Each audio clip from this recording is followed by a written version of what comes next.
Welcome back to Undiagnosed Baddie, your favorite daily 10-minute podcast hosted by me, the lovely Bella the God. Y'all, um, I was in the hospital. Y'all are going to see that on the vlog. It has been very interesting. It has been a very interesting weekend. I was hospitality for a pool party. Y'all are going to see that in the vlog. Well, you'll see my point of view. I didn't have anybody following me around with a camera, but I realized that I need somebody to follow me around with a camera, like to catch everything.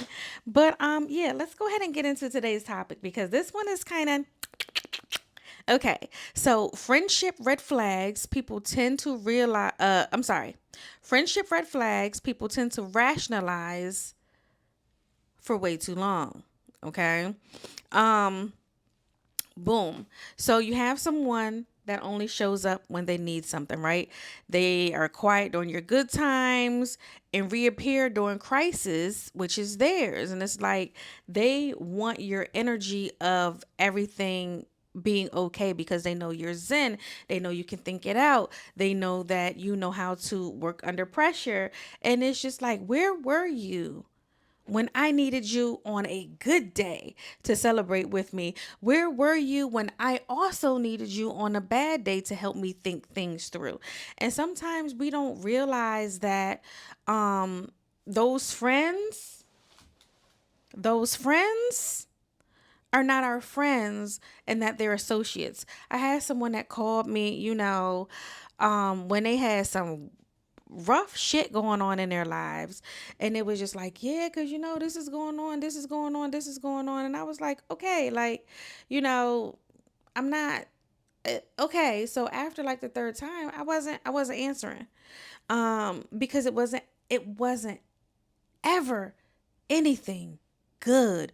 And that shit gets tiring, being the listening ear all the time. What I do appreciate about friends that I have, when they want to vent, they go, hey, can I vent for 5 minutes?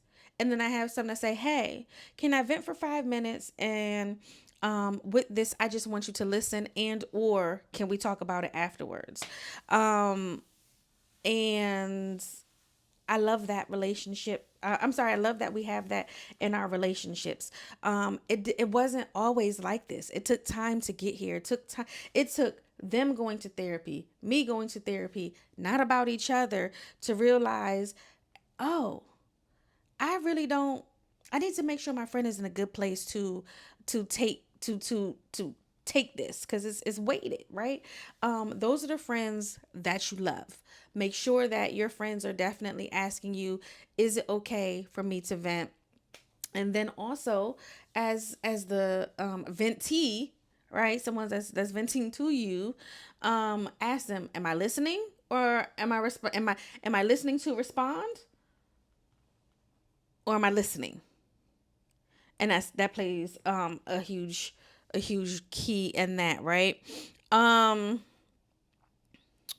Another one, backhanded compliments. I had someone, and I realized they were a friend of a friend, and we used to be in certain spaces together. And I know this is friendships or whatever, but usually, and when someone has a mutual friend, like she and I's mutual friend would have us in certain situations, and it was for the support of our friend. And so this particular person used to say, I need you to teach me how to pose because you look skinny in your pictures. The fuck is you saying, bitch? I'm not skinny, because like I'm a size extra small. Fuck is you talking about right now? We know I'm not a size extra small. But why say something like that, right? That's backhanded. You look small in your pictures. Like, teach me how to pose. Why would I teach you how to pose? And you throwing me shade like that? Learn how to pose on your own, big bitch. Because clearly you a big bitch too. If you think that I look skinny in my pictures, and you calling me big to my face, right? So, although that was an associate, like we had a mutual friend, the backhandedness was still there. Without me saying anything, you need to go back and listen, think about a time where somebody gave you a backhanded compliment. That's not your friend. And we can't rationalize those people being our friends, right? Okay. Flakiness. Flakiness. I have, granted, I am, I don't consider myself a content creator, right? Um, and I do host things. And I had someone that was very flaky towards me and other people in my life. And I was just like, you know what? I don't even want to deal with this person no more. I could have had 5 events, right? Throughout the year. Um, and you didn't come to support one. And some of my events are reoccurring, and I won't even label that as one of the five, right? So it's like 5 different events. If the same one happened over and over, we'll just be like A, B, and C, right? Five A, B, C is the same event. I'm not talking about that. I could do 5 separate, totally different events, and you not come to one. But I can have an event that's similar to something that you're going to, and you still don't show up for me and do the things right. So we have to make sure that we are paying attention to where people are putting us in their lives, where they're prioritizing us in their life, and if they're showing up for us, or are they showing up for other people that they don't know, just like random whatever. You could say, just for an example, random parties, or random content events, or random this or random that. And it's just like, hey, you really not showing up for me, and you have my number, and you call me for certain things, and you want to vent about certain things, and you want to know what's going on with me. And do you want to know what's really going on with me, or are you being nosy to make sure, or to see if I'm at a good point in my life, not at a good point in my life, et cetera, et cetera, et cetera, et cetera, et cetera. Right? Okay. Okay, let's get to the next thing. um the next thing on my list, right? Do do do do do do. This one says, like, gossiping. Now, we're going to talk about this for a little bit. um is it considered, here's your little call to action question. Is it considered gossiping if there's 6 of us in a room and we're all talking about a topic, right?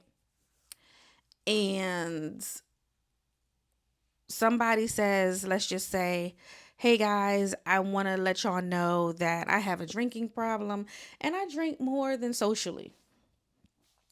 And is it gossiping if now you're going out the room, and let's just say 3 of us are together on another day, and we bring up your drinking more, that you admitted it to us? Is that considered gossiping about you, right? It's definitely talking, but is it gossip per se? Words mean things, and that's what's going on over here, right? So it's just like, what are we doing? Or if it's 3 of us, and we're a six group, but there's 3 of us, and we're talking about it, and then we're talking about it with the other 2. Is that gossiping? What do you consider gossiping? To me, gossiping is talking about something that is between A and B, and now I've told C, D, E, and F, right? Yeah. So it's just like, what is gossiping? And I think the definition of that needs to be put into the comments, because it could be so many things. But rationalizing, the gossiping of it all is me venting, right? I can vent to one of my friends and say, I've got a friend that did this to me and I don't like that shit. Is that gossiping without, with withholding the name? Right? So I'm going to say, when I don't say names, it's not gossiping, because this is how you made me feel. And I think that we have to really sit down and have the conversation to say, some of our friends are and we have to recognize it, abusers and manipulators, because they say, I don't want you talking to nobody about how I made you feel, or that's between me and you. And it's like, damn, I need to see if I'm the crazy one. But now that you're acting that way, I see that I'm not the crazy one, right? Is this making sense? I don't know if it's making sense the way I'm thinking it. And if not, we can do a part 2 of this episode if you need some clarification. But yeah, y'all, let me know, what is the definition of gossip in the comments, because what? And throw some lips in there.